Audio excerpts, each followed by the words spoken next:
Buenas tardes, buenos días para aquellas y aquellos que estén del otro lado del charco. Eh, Hoy estamos en directo después de mucho tiempo. La verdad es que ha pasado mucho desde que hice el último vídeo sobre temas relacionados con la filosofía francesa o con el personalismo comunitario. Y hoy me he decidido porque estamos en el 150 aniversario del nacimiento de Charles Péguy. Como saben, mucho de mi tiempo lo he dedicado a estudiar a este pensador francés y desgraciadamente no voy a poder estar en los actos que se van a llevar a cabo en París este sábado para conmemorar este momento y que tendrán continuidad en algunos actos más durante este año. Yo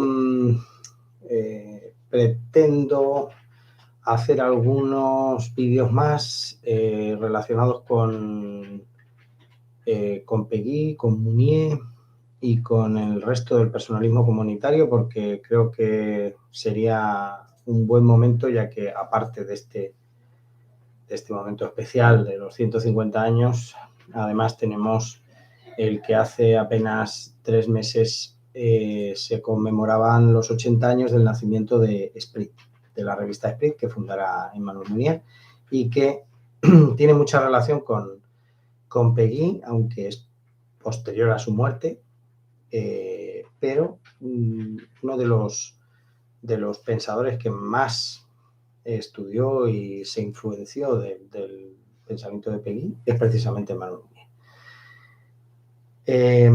Yo quiero aprovechar de saludar no solamente a la gente que pueda estar en directo en algún momento durante la emisión, sino de aquellas personas que vayan a ver este vídeo a través de la página de Facebook de Charles Péguy o la de Personalismo Comunitario o a través de la mía misma. Procuraré enlazarlo en varios sitios más, de manera que pueda tener un poquito más de difusión. Cualquier cosa, aquellas personas que entren en directo tienen el chat como para hacer comentarios o preguntas y además, por supuesto, el hecho de que me puedan consultar cualquier cosa sobre este tema a través de las diferentes redes en que se comparta este vídeo. Charles Péguy, como imaginarán, nació un 5 de enero de 1873 en Orléans, en Francia. Es un hijo póstumo de un obrero de Orleans que decidió participar en los acontecimientos que dieron lugar a posteriori a la Comuna de París. Y Francia se encontraba en guerra con el Imperio prusiano. De hecho, Prusia va a ganar esa guerra y, curiosamente, Péguy va a morir en el comienzo de la revancha de esa derrota, en 1914.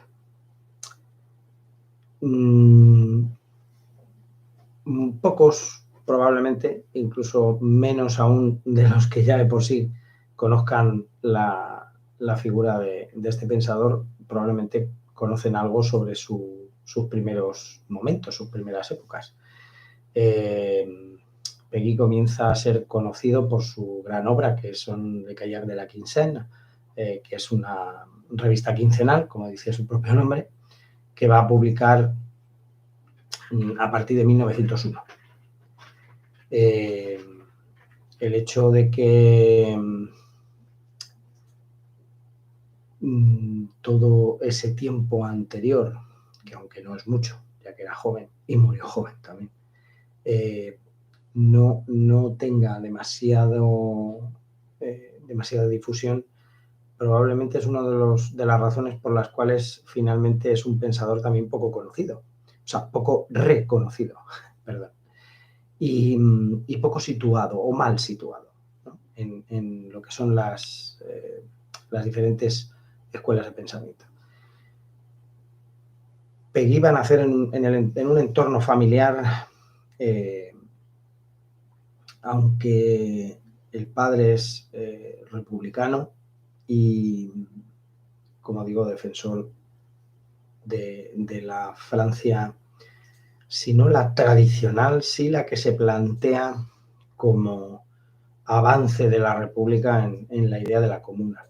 A pesar de ello, su madre y su abuela, que son las dos personas que van a estar presentes a lo largo de toda la infancia y juventud de Peggy, son dos personas sumamente católicas.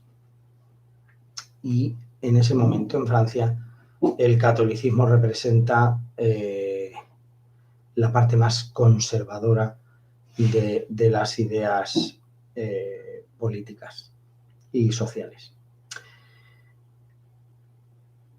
Su abuela y su madre se dedican a reparar sillas de paja, la silla tradicional que muchos hemos conocido, ya con mi edad incluso, como sillas antiguas, con su asiento de paja y la estructura de madera. Ellas trabajan no solamente para la iglesia, que les da las sillas de las parroquias para reparar, sino también las de las personas que necesitan una reparación de esos utensilios domésticos. Y desde pequeño, yendo a la escuela pública,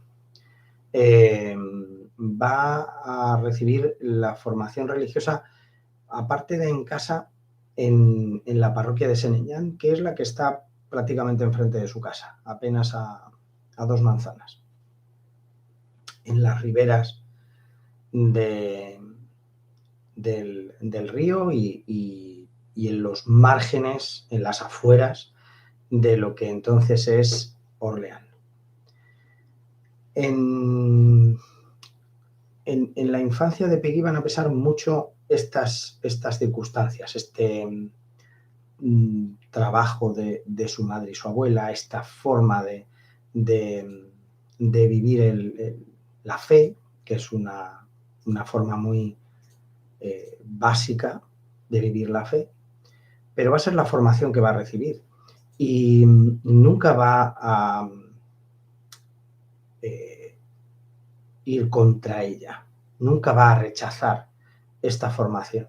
De hecho, considero que es básica y que va a ser el primer paso de varios que va a dar en esa dirección y que con el tiempo van a llegar a generar el pensador católico que normalmente se suelen referir los libros y otros artículos que hablan sobre él.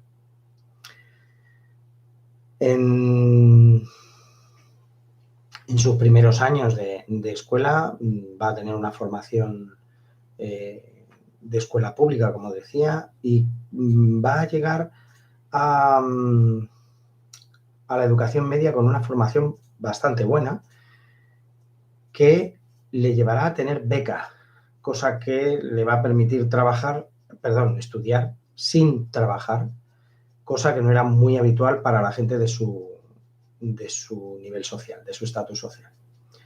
Y también le va a llevar fuera de Orleans. En realidad, en la primera adolescencia hace su primera salida y ya va a estar continuamente yendo a estudiar fuera, cosa que le va a llevar definitivamente a vivir en París muy joven, sobre los 17 años.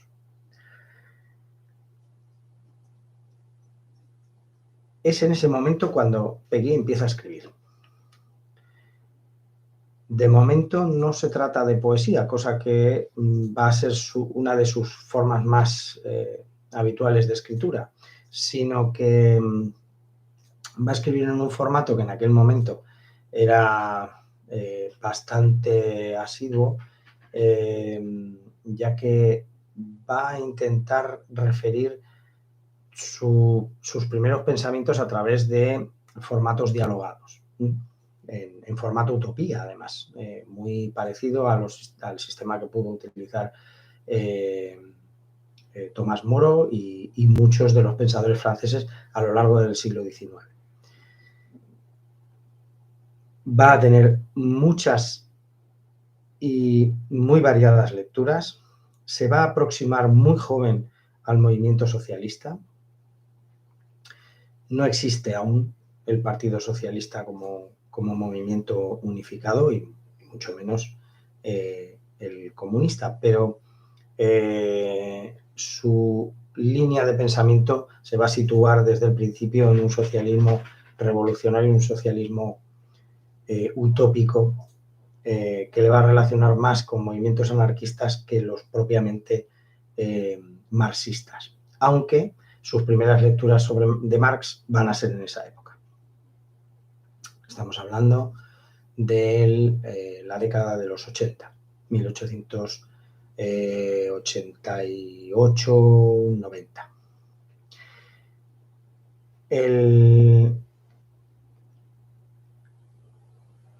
El comienzo de sus relaciones con los pensadores, lo que van a ser pensadores políticos e intelectuales de la Francia de finales de siglo, principios de siglo, pensadores judíos, de origen judío, protestantes, católicos, del movimiento obrero, todos ellos van a compartir aula con Péguy, sobre todo en el Instituto Lacanal, que está el Lycée, en francés, Lycée Lacanal, que está en las afueras de París, muy próximo a donde va a residir posteriormente él. También muy joven va a casarse con la hermana de uno de sus amigos, que muere muy joven, y él siente la obligación de amparar a aquella joven que ha quedado sola porque también sus padres han fallecido, y entonces decide casarse con ella, con el acuerdo de su mujer, casarse no, unirse a ella civilmente. No hay matrimonio eclesiástico, es una unión civil que en aquel momento en Francia aún no tiene un carácter totalmente legal, pero que sí es reconocido socialmente.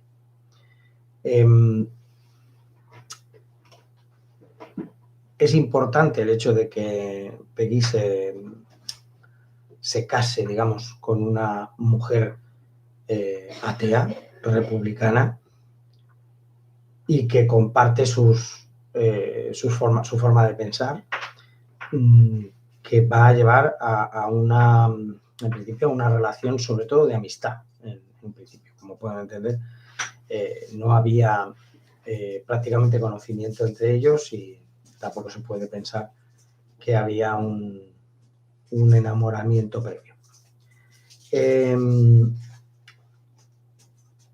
Esos años 90, de finales del siglo XIX, Péguy los va a pasar dentro de un doble movimiento. Por un lado, el movimiento obrero, al cual dedica mucho tiempo y sobre todo a nivel de formación, de compartir la formación que él ha adquirido con gente que no la tiene, que por su situación económica y social no la ha adquirido. Enseña a leer, a escribir a mucha gente, a participar en muchas manifestaciones. Existen referencias de su estilo un poco bronco a la hora de llevar a cabo las manifestaciones. Hay quien refiere reyertas y peleas a puñetazos en su primera juventud. Y, por otro lado, un movimiento que va a surgir en Francia, que a veces es un poco complicado entender desde España, o desde fuera de Francia más bien, ya que la situación que viene a raíz de la pérdida de la guerra con el Imperio Prusiano marca mucho los progresos o los movimientos sociales que se van a suceder, y por otro lado la continua posición en duda que tiene la sociedad francesa con respecto a aquellos que se reconocen como judíos. El caso Dreyfus, que hay cierto conocimiento fuera de Francia, pero que dentro de Francia implica un punto de inflexión en la situación política del país, va a causar un gran revuelo y que va a llegar desde finales del siglo XIX hasta entrada el segundo decenio del siglo. Son casi 20 años de influencia en la vida política francesa de aquel acontecimiento, que es que un capitán francés va a ser acusado de colaborar de pasar información al ejército prusiano, al ejército alemán, y por lo tanto es acusado de alta traición. No se le condena a ser fusilado, supongo que ya por las presiones previas, por las dudas que existen sobre la veracidad del caso.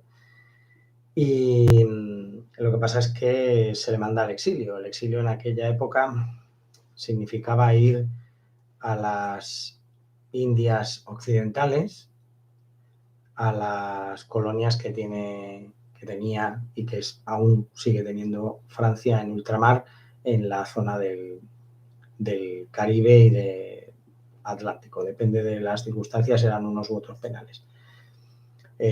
Mucha gente conoce la historia de Papillon a través de una novela que se hizo famosa y de películas, y es en esos penales en donde va a acabar Dreyfus y va a pasar más de 10 años de su vida.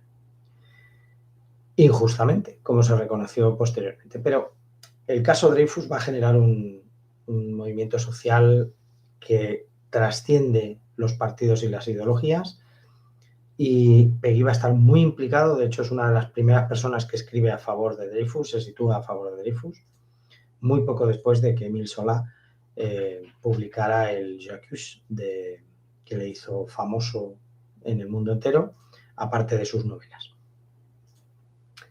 en el que acusaba al gobierno francés de actuar de forma sesgada, racista y marcadamente ideologizada a la hora de condenar a una persona que no tenía nada que ver en el asunto, como después se demostró.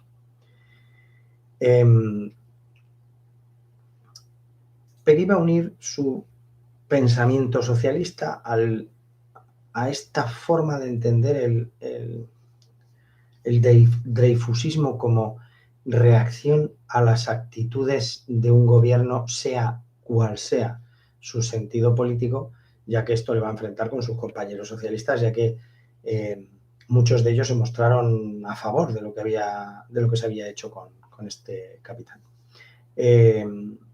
Va a dividir toda la sociedad francesa en dos bloques.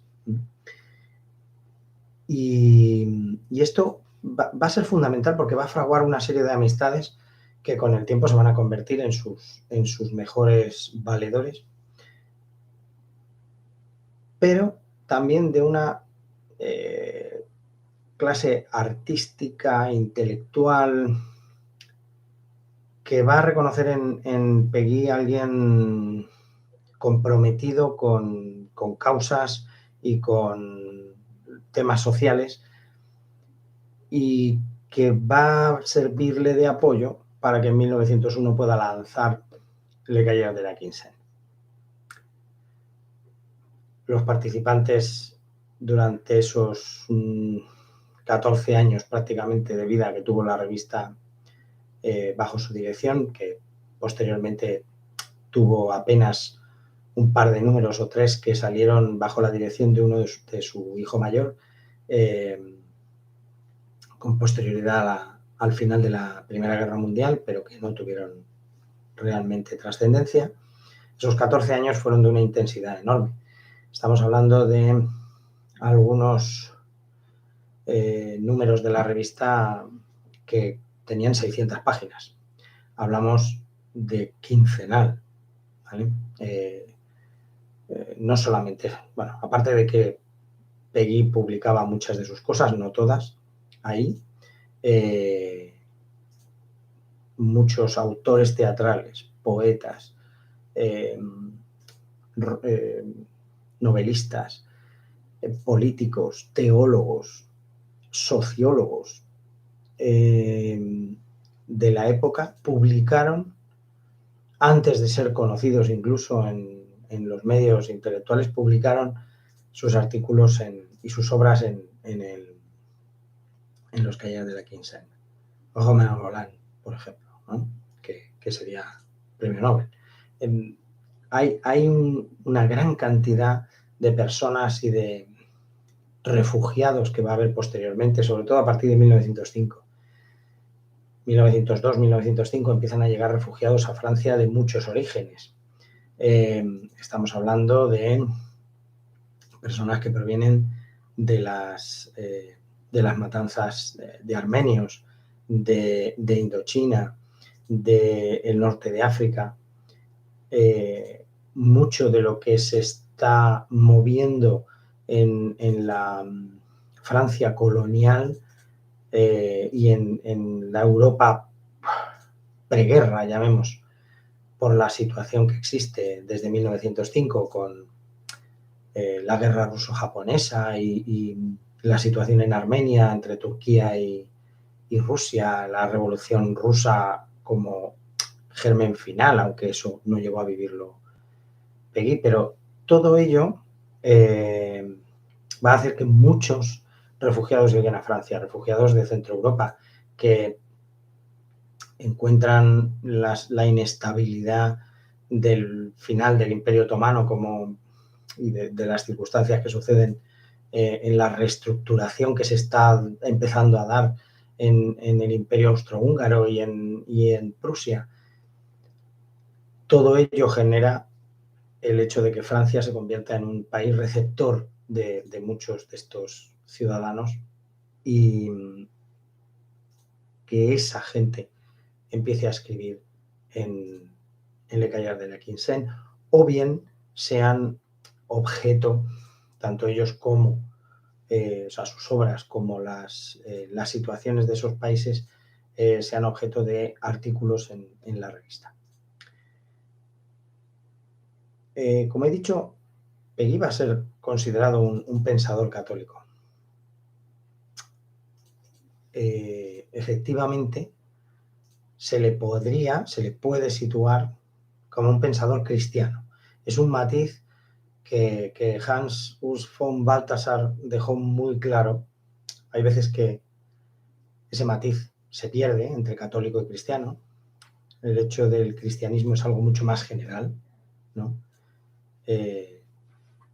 Hay pensadores y biógrafos de Peggy que han estudiado a Peggy o que han escrito biografías sobre él, que consideran a Peggy un protestante, no un católico.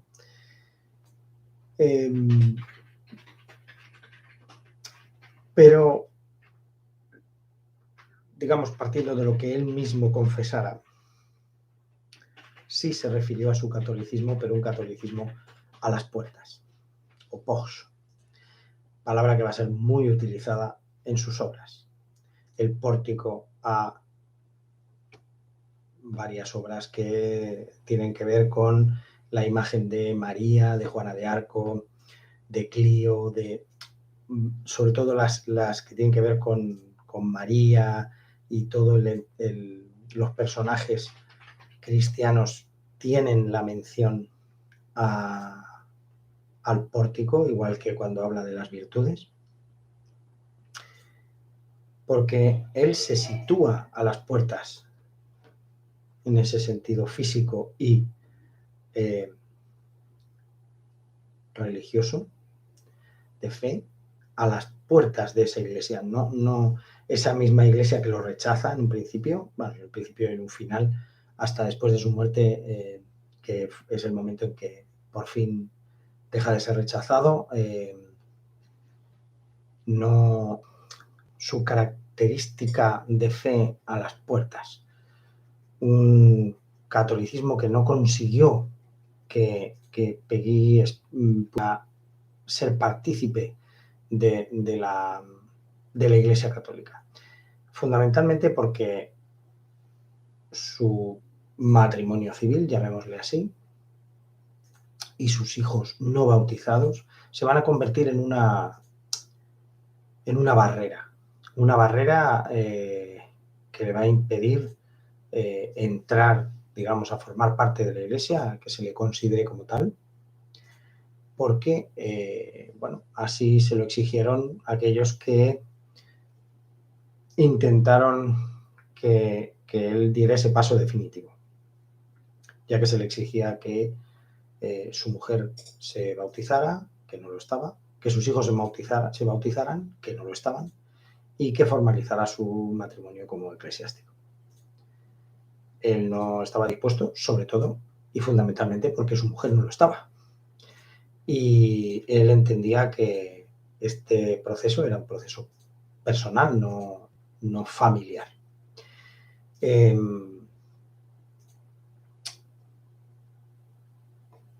Esta situación va a generar, digamos, muchos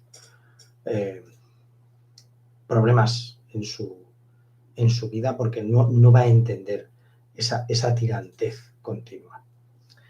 No va a entenderla, sobre todo no se va a sentir a gusto con ella.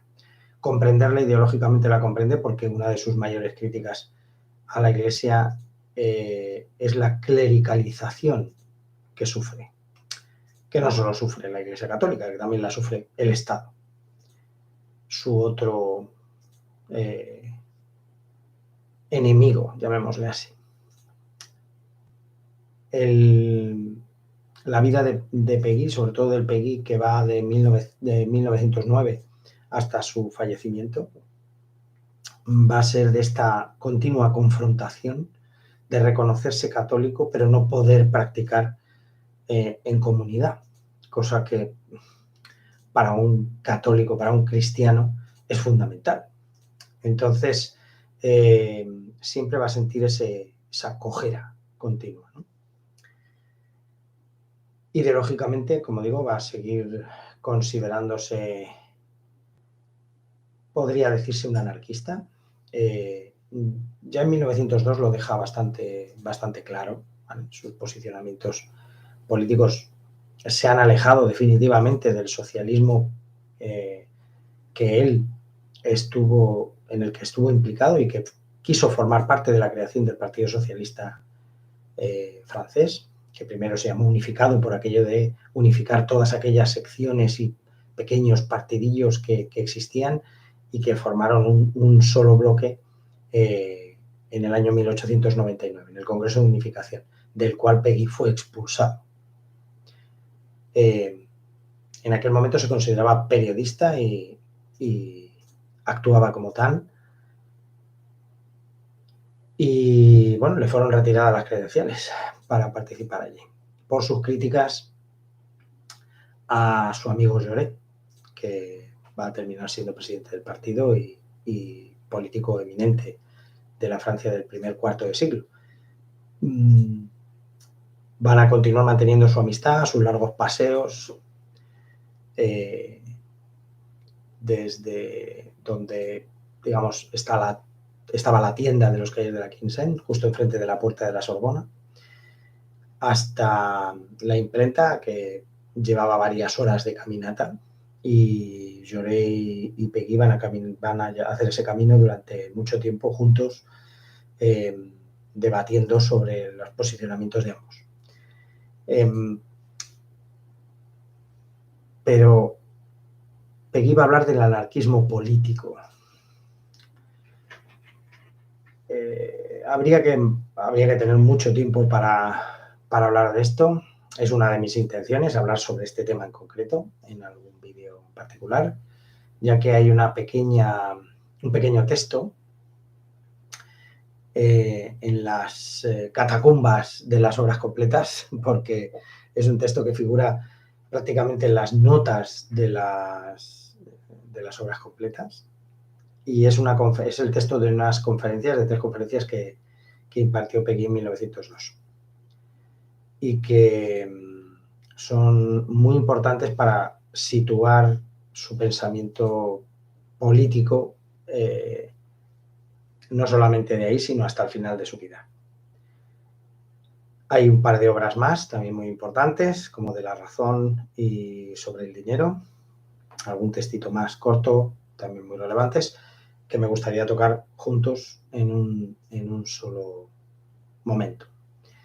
Pero ese posicionamiento ideológico en 1902 le va a llevar a desarrollar toda una serie de textos relacionados fundamentalmente con que el Estado está absolutamente endurecido, encallecido en su relación con la gente, y que la democracia como emisión de un voto no es tal, no es la democracia que se esperaba que debía haber. Y en paralelo, su acercamiento al cristianismo formal, a la fe desarrollada en su vivencia en una iglesia, se va a ver entorpecida prácticamente por el mismo problema. Un encallecimiento en las relaciones de lo que es la institución con sus practicantes.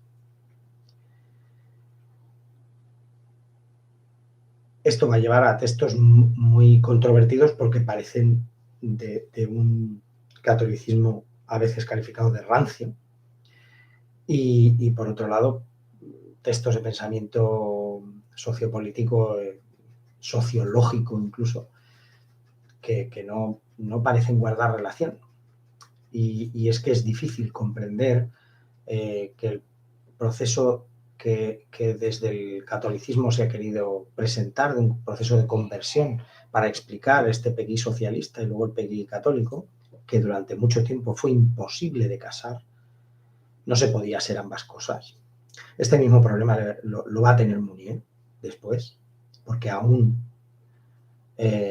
20 años después Francia va a seguir con los mismos problemas, incluso mayores, de rigidez eclesiástica y de rigidez estatal, de imposibilidad de comprender desde ambos lugares el que alguien pueda ser creyente y considerarse socialista. Esto, como digo, va a llevar a que los textos sean muy dispares y el proceso se califique de conversión, o sea, de una transformación radical que marca un antes y un después, que vendrían a ser opuestos prácticamente. Y eso no es así. En Peggy, vamos, lo digo muy efusivamente porque lo considero así. De hecho, estoy desarrollando un texto que espero poder terminar en breve, en donde intento explicar dónde y cómo se produce todo esto y qué es una transformación. Es una metanoia producida a lo largo de su vida y en la que el cristianismo siempre estuvo presente, y no habría habido un abandono, sino una postergación en un segundo plano, priorizando las cuestiones sociopolíticas antes que las religiosas. Y cuando critica normalmente la institución, bueno, normalmente no, siempre critica la institución, nunca todo aquello que está relacionado con la fe. Este es el Charles Péguy que, disculpen, que se nos presenta dicotomizado, ¿no? Y que no es real, que tiene más realidad un Péguy con diferentes caras de un poliedro que conforman el Péguy, llamémosle real, y que es difícil, sin conocer los textos y sin conocerlos más o menos bien y en su diversidad, cómo es y hasta dónde puede llegar. Esa es una de las grandes virtudes que tuvo Emmanuel Mounier, ya que el nexo de ambos es un amigo común, personaje sumamente importante en la historia del pensamiento de Francia, que es Jacques Maritain. Jacques Maritain es una especie de ahijado de Péguy y va a ser el mentor del primer Mounier. Y va a ser quien le presente a Péguy, pero al Péguy católico. Y Mounier leyó a todo ese Péguy que existía. El pensamiento de Charles Péguy, que es la primera obra de Mounier, va a ser fundamental para traspasar el pensamiento de Péguy y actualizarlo a la Francia de los años 30. Incorporar lo que luego va a ser el corpus teórico del personalismo comunitario. Tema al cual también me quiero referir en otro momento. Con el otro vídeo ya hacemos los prácticamente 40 minutos, no quería extenderme mucho más allá de los 3/4, así que, bueno, agradecido a quienes escuchen y vean esto. Espero que esta visión de este hombre que murió a los 41 años en el campo de batalla, nada más comenzar la Primera Guerra Mundial, les pueda permitir un acercamiento a sus textos. Cualquier duda o cuestión que quieran para saber por dónde empezar o qué cosas conocer, o si conocen más al Péguy católico, que es lo más sencillo, o al Péguy poeta, y poder acercarse al otro Péguy o hacer lecturas un poquito más diversas, me tienen a su disposición. Y, como digo, me gustaría ir avanzando con algunos vídeos sobre diferentes textos y diferentes cuestiones, como la que he hablado de la conversión, un poco para, espero, anunciar que ese libro está terminado y avanzar el contenido. Muchas gracias y espero que nos veamos en más ocasiones.